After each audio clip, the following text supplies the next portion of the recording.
mainit na pagtanggap sa ating mga iginagalang na panauhin.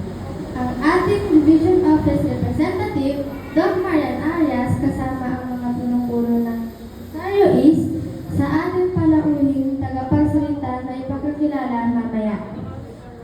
Sa ating punong barangay, ang kagalang-galang na si Robert Salcedo, kasama ang kanyang mga kasamahan. Sa ating batihing punong-puno dalawa, Ma'am Yerna Rosales, sa aming mga guro, mga magulang, aking kapwa nagsisipagtapos. At sa lahat ng narito ngayon, isang mapagpalang umaga po. Sa ngalan ng Batch 2025 to 2026 ng Baitang Anim, malugod po namin kayong tinatanggap sa isang makabuluhan at di malilimutang okasyon, ang ating araw ng pagtatapos. Ang ating tema, Pilipinong nagsipagtapos, handang mamuno ng may kakayahan at mabuting pagkatao ay higit pa sa isang pahayag.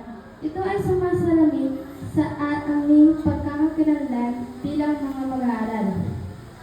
Nanunubog ng wastong gawi, matibay na pagpapahalaga at disiplina. Dito sa ating paaralan, natutuhan namin ang tunay na kahusayan na hindi lamang nasusukat sa talino, kundi sa kabutihang asal, paggalang sa kapwa, at pananagutan sa bawat gilid.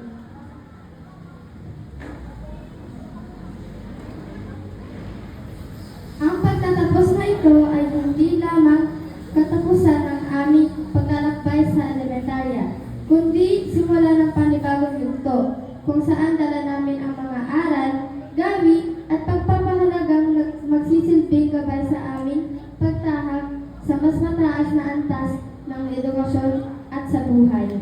Hindi po namin mararating ang tagumpay na ito kung wala ang walang sawang paggabay ng aming mga guro at ang walang kapantay na pagmamahal at suporta ng aming mga magulang.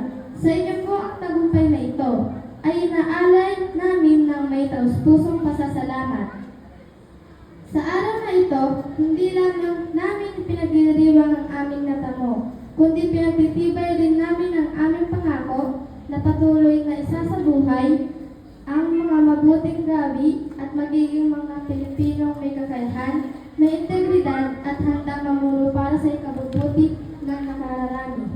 Muli, maligayang pagdating sa ating seremonya ng pagtatapos at taus-pusong pagbati ng Batch 2025 to 2026.